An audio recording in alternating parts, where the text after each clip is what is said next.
저는요, 시장 한 귀퉁이 떨이 좌판을 돌아다니는 걸로 하루를 시작합니다. 어쩔 땐 콩나물 한 줌, 어쩔 땐 조금 시든 상추 한 단, 그리고 어쩌다 한 번은 깎아준 단감 2개. 장바구니 하나에. 오늘 하루 식사가 다 담기면 그걸로 만족입니다. 안녕하세요. 마흔 이후 사람 공부입니다. 오늘도 찾아와 주셔서 감사합니다. 구독과 좋아요 눌러주시면 이런 이야기를 더 많은 분들과 나눌 수 있습니다. 사람들은 말합니다. 할머니는 늘 떨이만 고르시네. 안타까워라. 요즘 물가에 혼자 살기 힘들지. 저는 대꾸하지 않습니다. 그저 미소 한 번, 고개 한 번 숙이고 지나갑니다. 그러면 사람들은 더 확신하는 눈빛이 됩니다. 저 할머니 진짜 아무도 없는 거야. 거지같이 사셔. 그래도 괜찮았습니다. 적어도 남이 하는 말은 마음에서 지우면 그만이니까요. 하지만 가족이 내뱉는 말은 달랐습니다.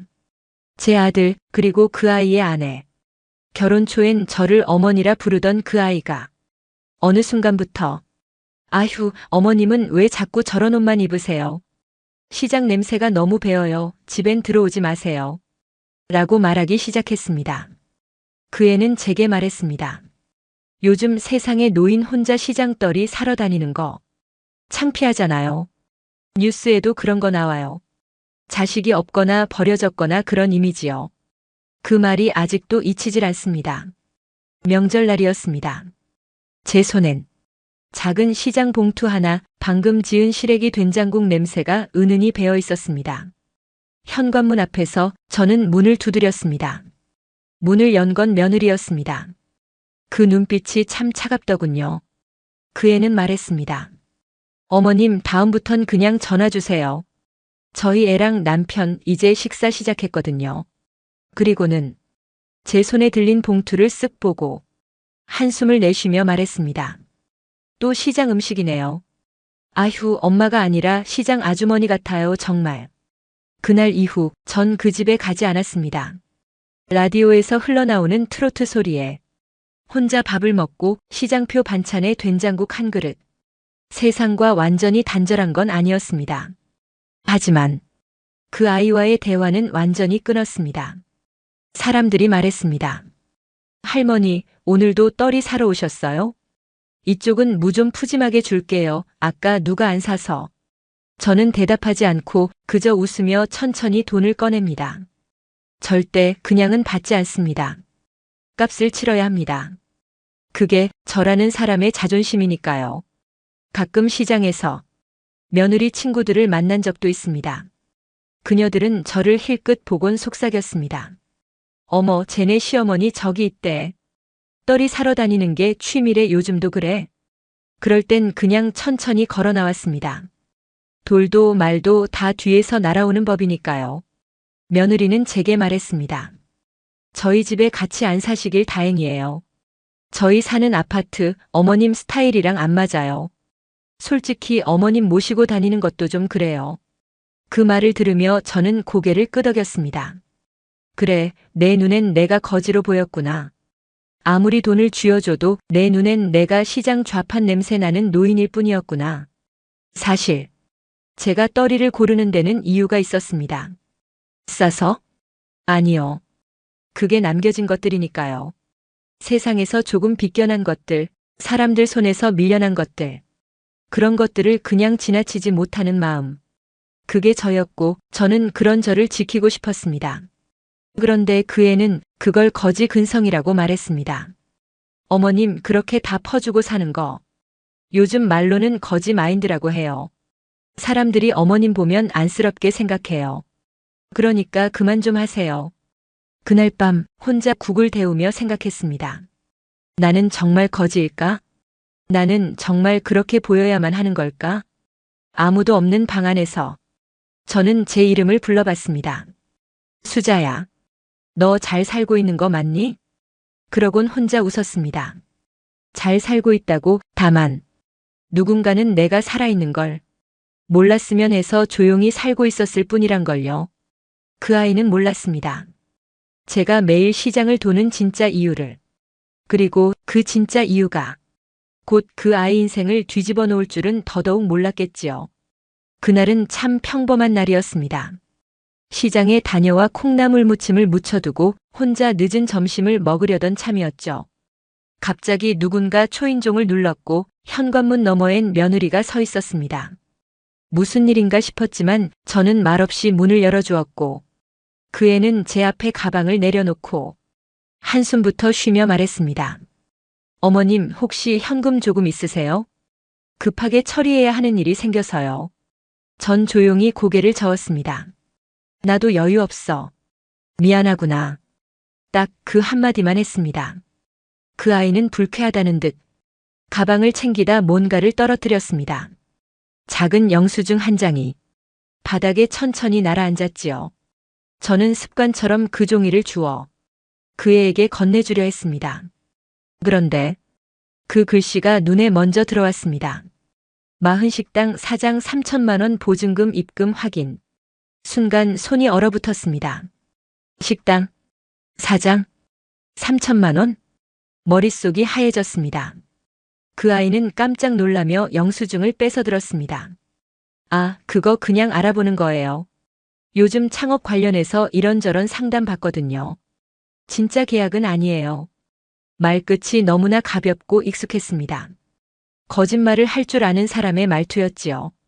저는 말없이 고개를 끄덕였지만 속에서는 이상한 감정이 피어오르기 시작했습니다. 식당이라, 사장이라, 3천만 원이라. 그 애는 단 한 번도 저에게 꿈이나 계획 같은 걸 말해본 적이 없었습니다. 늘 무기력했고 무언가 도전하려는 열정 따위는 제가 알던 그 아이에겐 없었지요. 그리고 무섭게도 제 머릿속에 떠오른 건 제 통장 잔고였습니다. 저는 평생을 아끼고 살았습니다. 시장 떨이만 고르고 옷 한 벌을 10년 입고 누구에게도 내 돈을 쉽게 넘긴 적 없었습니다. 그런 제가 단 한 가지 욕심낸 게 있다면 내 이름으로 된 적금 통장 하나였습니다. 그 통장은 제게 마지막 자존심 같은 것이었습니다. 비밀번호는 누구에게도 말하지 않았고 통장도 책장 깊숙이 숨겨뒀었습니다. 문득 통장을 확인해보고 싶다는 생각이 들었습니다. 은행에 가서 통장 정리를 요청했습니다. 직원은 말했습니다. 아, 이 통장요? 마지막 거래가 3천만 원 이체로 되어 있네요. 며느리분 이름으로 들어갔고요. 그 말이 제 심장을 내려앉게 만들었습니다. 뭐라고요? 제 며느리 이름이요? 직원은 태연하게 말했습니다. 네. 어르신이 직접 오셔서 같이 창구에서 처리하셨다고 되어 있는데요. 저는 말이 나오지 않았습니다. 그 애는 제 손을 잡고 함께 은행을 간 적이 있습니다. 그때는 어머님, 요즘엔 어르신 계좌는 재확인 서명이 필요하다네요. 그냥 한 번만 도장 찍고 오시면 돼요. 복잡한 거 아니에요. 그렇게 말하며 저를 데려갔고 전 아무 생각 없이 이름 석자와 도장을 찍었죠. 그 서류가 내가 모은 전부를 넘기는 문서였을 줄은 몰랐습니다. 세상에, 그 아이는 아무렇지 않게 내 돈을 가져갔습니다. 내 허락도 없이 내 자식의 이름으로. 그날 밤 저는 잠을 이루지 못했습니다. 책장 속에 그 통장을 다시 넣으며 그 위에 작은 메모를 붙였습니다. 이 통장은 죽었습니다. 하지만 나란 사람은 아직 살아있습니다. 그리고 기억합니다. 며느리는 모릅니다. 제가 그날부터 달라졌다는 걸요. 저는 다시 매일 시장을 돌기 시작했습니다. 더 많이, 더 자주, 더 뚜렷하게. 사람들 눈에 띄게 움직였습니다. 왜냐고요? 이제 그 애가 내 이름을 지우려 한다면 나는 세상에 내 이름을 다시 새겨넣기로 결심했으니까요. 그 아이가 몰래 빼간 건 돈만이 아니었습니다. 평생 모아둔 제 이름, 그리고 그 이름 안에 숨겨뒀던 자존심까지 뺏은 거였지요. 그날 이후 저는 아무 말도 하지 않았습니다. 아무에게도 묻지 않았고 어느 누구에게도 따지지 않았습니다. 그저 조용히 그 애를 지켜보기로 했습니다. 그 아이는 여전히 저를 무시했습니다. 길에서 마주치면 고개를 돌리고 가족 단톡방에서도 아무 말 없이 저를 뺐습니다. 가끔 손주 사진만 올리고 제 이름은 그 어디에도 없었습니다. 그 아이는 진심으로 믿었던 것 같았습니다. 제가 그렇게 사라질 존재라고. 하지만 말입니다. 사람은요, 속으로 분노가 쌓이면 숨도 쉬지 않고 견디는 법입니다. 저는 그 애에게 한마디도 하지 않은 대신 제 마음에 작은 복수 하나를 심었습니다. 먼저 시장을 돌며 일부러 더 눈에 띄게 움직였습니다. 일부러 허름한 차림을 더 입었고 일부러 떨이만 사면서 상인들에게 인사를 또렷하게 했습니다. 사람들은 수군댔습니다. 아직도 혼자 사시나 봐. 아들 며느리는 뭐 하길래 저렇게. 근데 희한하지? 그 사모님 지나가면 이상하게 장사가 잘 풀린다니까?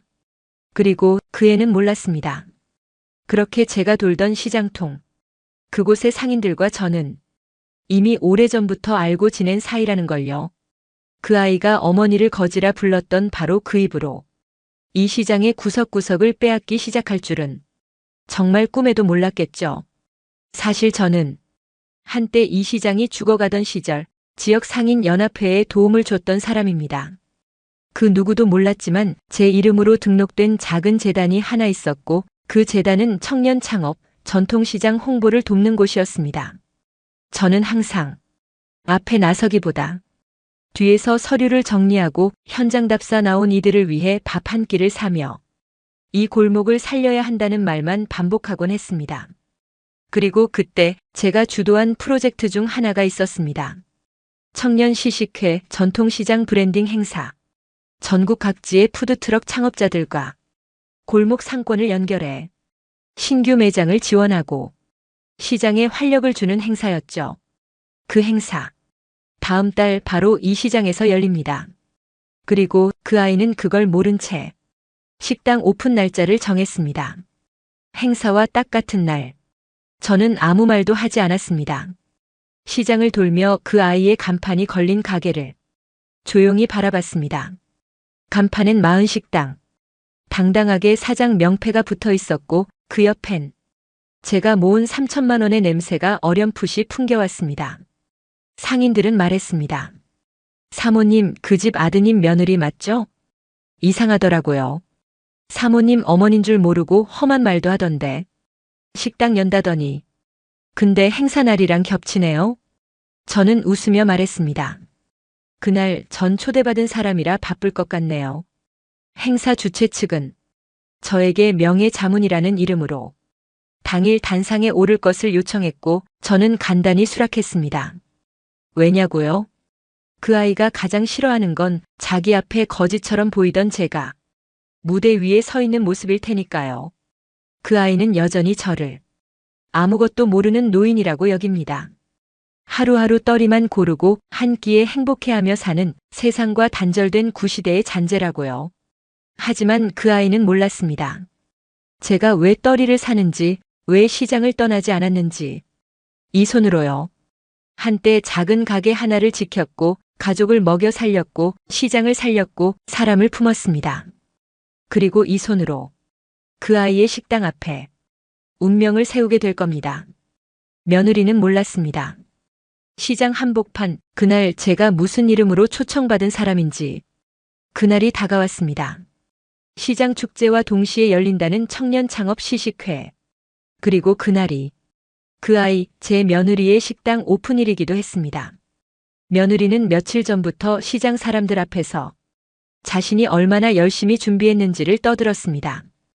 이 가게요, 제가 진짜 힘들게 준비한 거예요. 아무도 도와주지 않았어요. 진짜 혼자 했어요. 거기엔 제 이름도 아들의 이름도 없었습니다. 그 애는 마치 저란 존재가 애초에 없었던 사람처럼 행동했지요. 시장 사람들은 그 모습을 조용히 지켜봤습니다. 누군가는 물었습니다. 그 집 사모님 며느리 가게 아니에요? 근데 사모님 말씀 없으시던데? 추천도 없고 행사 준비에도 얼굴이 안 보이시던데요. 저는 아무 말도 하지 않았습니다. 그저 조용히 준비된 의자에 앉아 오늘 펼쳐질 장면을 지켜보기로 했습니다. 그날 시장엔 유독 많은 사람들이 몰렸습니다. 지자체에서 지원한 행사였기에 푸드트럭도 공연도 홍보 부스도 많았고 전통시장 안쪽 가게들엔 시식객들이 바글바글했죠. 다들 행사 팸플릿을 들고 움직였고 팸플릿엔 제가 참여한 청년 지원 협동 프로젝트 매장들이 선명히 표시돼 있었습니다. 그 아이 가게는 그 목록에 없었습니다. 하지만 며느리는 몰랐습니다. 사람들이 왜 자기 가게 앞을 그냥 지나치는지, 왜 아무도 메뉴판을 들여다보지 않는지. 그 아이는 입구에 서서 말했습니다. 오세요. 맛있는 집이에요. 청년 사장이 직접 하는 집이에요. 그 말이 공허하게 메아리치고 사람들은 고개만 돌릴 뿐 한 발짝도 다가서지 않았습니다. 가게 안은 썰렁했습니다. 주방은 돌아가고 있었지만 손님은 단 한 명도 들어오지 않았습니다. 며느리는 당황했고 휴대폰을 들고 이것저것 검색하더군요. 그러다 SNS에 올린 글을 수정했습니다. 오늘 시장 축제날. 혼자 준비한 첫 시작입니다. 엄마 아빠 도움 없이 당당히 열어요. 그 문장을 읽으며 저는 잠시 웃음이 나왔습니다. 행사 시간은 다가왔고 무대 앞자리는 대부분 채워졌습니다. 시장 상인 대표, 지역 정치인, 지원 사업 관계자들이 줄지어 앉아 있었고 그들 사이 저도 조용히 자리를 지켰습니다. 전 이 시장을 다시 살리기 위한 사업을 위해 몇 년간 이름 없이 얼굴 없이 일해온 사람이니까요. 사회자가 마이크를 들었습니다. 이 자리는 단순한 시식 행사가 아닙니다. 이 시장을 살리고 이 골목을 다시 웃게 만든 분들을 조명하는 시간이기도 합니다. 그 순간 행사 담당자가 제게 살짝 다가와 말했습니다. 사모님, 이제 곧 소개됩니다. 준비되셨죠? 저는 천천히 고개를 끄덕였습니다. 그 시각 그 아이는 시장 안에서 가장 한산한 가게의 주인이 되어 있었습니다.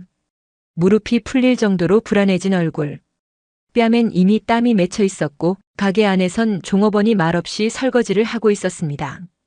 그 아이는 문득 무대 쪽에서 들려오는 소리에 고개를 돌렸습니다. 사회자는 말했습니다. 다음은 이 시장의 진짜 주인을 모시겠습니다. 누구보다 조용히, 누구보다 묵묵히 수년 동안 골목을 지켜온 한 사람. 김수자 사모님을 무대 위로 모십니다. 그 순간 사람들이 박수를 치기 시작했고 모든 시선이 저를 향했습니다. 저는 천천히 무대로 걸어 나갔습니다. 멈춰서 숨을 고르고 시장 입구 쪽을 바라봤을 때 그 아이와 눈이 마주쳤습니다. 그 아이는 말 그대로 얼어붙은 표정이었습니다. 제가 무대에 오르는 걸 보며 혼잣말을 하듯 중얼거렸습니다. 어머님? 왜 어머님이 거기?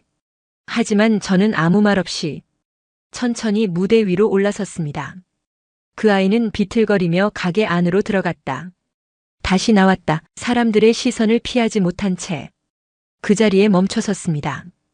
그리고 그 자리에서 무릎을 꿇었습니다. 무릎을 꿇고 손으로 얼굴을 가렸습니다. 마치 세상이 무너진 듯한 표정이었지요. 그 아이가 꿇은 그 자리는 제가 수년을 버텨온 자리였습니다. 무시당하고 거짓 소리 듣고 떨이만 고르며 살아온 시간. 그 모든 시간들이 오늘 이 자리에서 복수처럼 돌아오고 있었습니다. 저는 조용히 행사 관계자가 건네준 마이크를 잡았습니다. 무대 위에 선 저는 사람들 앞에서 단 한마디도 하지 않았습니다. 그저 그 아이가 꿇어앉아 있는 식당 앞 간판을 조용히 바라보았을 뿐이었습니다. 그 시선 하나로 시장 사람들은 이미 다 알고 있었습니다. 제가 누구인지, 이 자리에 왜 서 있는지. 떨이만 사던 이 손이 내 식당에 불을 끌 줄은 몰랐겠지. 행사가 끝나고 사람들이 하나둘 다가왔습니다. 그들은 말했습니다. 우린 사모님 덕에 살아났어요. 사모님 없었으면 이 시장 없었습니다. 저는 그저 웃었습니다. 저는 10년 전 이 시장이 위기에 빠졌다는 소식을 듣고 처음 지역 지원 사업 자료를 보기 시작했습니다. 그땐 한 줄의 공문서조차 이해하지 못했지만 밤마다 사전을 들춰가며 하나하나 단어를 익히고 보조금이란 개념조차 모를 상인들을 대신해 신청서를 써줬습니다. 제 이름은 어디에도 없었고 성과 보고서엔 외부 기획자, 재단 후원인 이런 이름만 달렸습니다. 하지만 괜찮았습니다. 저는 이름보다 사람을 살리고 싶었으니까요. 그 과정에서 저는 시장 상인들과 의형제 같은 관계가 되었고 한 명, 두 명 청년 창업자들을 연결하기 시작했습니다. 그 청년들이요. 그 아이가 초짜라며 비웃었던 경쟁 식당 사장들입니다. 그 아이는 SNS에 가족 도움 없이 시작한 가게라고 올렸지만 정작 그 가게가 선 그 자리는 제가 피와 시간으로 일군 길이었습니다. 그 아이가 걷는 길 위엔 제 그림자가 짙게 깔려 있었고 그 아이는 그 그림자를 짓밟고 지나가려 했던 거죠. 행사가 끝난 뒤 사람들이 모두 빠져나가고 무대 정리가 한창일 무렵이었습니다. 그 아이가 제 앞에 다가왔습니다. 두 손을 꼭 쥔 채 무릎을 꿇고 고개를 깊이 숙였습니다. 그리고 떨리는 목소리로 말했습니다. 죄송해요. 정말 죄송해요. 저는 잠시 말을 아꼈습니다. 그 아이의 뺨엔 눈물이 흐르고 있었습니다. 그리고 조용히 딱 한마디를 건넸습니다. 죄송하다는 말. 떨이만큼도 안 되는구나. 그 아이는 눈을 감고 울었습니다. 그날 그 자리에서 그 아이는 스스로를 내려놓았습니다. 누가 시킨 것도 아니었고 누가 협박한 것도 아니었습니다. 그저 그 아이가 그제야 처음 진짜 나를 본 것뿐이었죠. 저는 다시 고개를 들고 시장 골목을 바라봤습니다. 채소 가게 앞에선 청년이 계산기를 두드리고 있었고 떡볶이 가게에선 한 아이가 고무 장갑을 끼고 설거지를 하고 있었습니다. 그 모습이 참 따뜻해 보였습니다. 사람들은 가끔 그런 말을 합니다. 사람은 결국 자기가 만든 이름으로 산다. 그날 저는 그 말의 뜻을 다시 새겼습니다. 이제야 비로소 저는 제가 누구인지 제 입으로 말할 수 있게 된 겁니다. 저는 그 아이에게 말하지 않았습니다. 이 시장을 살린 사업이 몇 개인지, 얼마나 많은 밤을 고시원 책상에 앉아 지새웠는지, 그 아이가 쓰던 돈이 어떻게 모였는지. 왜냐하면 이제는 굳이 말하지 않아도 알기 때문입니다. 그 아이가 제 무릎 아래에서 그 모든 걸 스스로 눈치채고 있었으니까요. 그 아이는 이제 압니다. 떨이를 고르던 손이 사람을 고를 줄도 안다는 걸. 그리고 그 손이 자신의 인생 하나쯤은 아주 조용히 뒤집을 수도 있다는 걸요.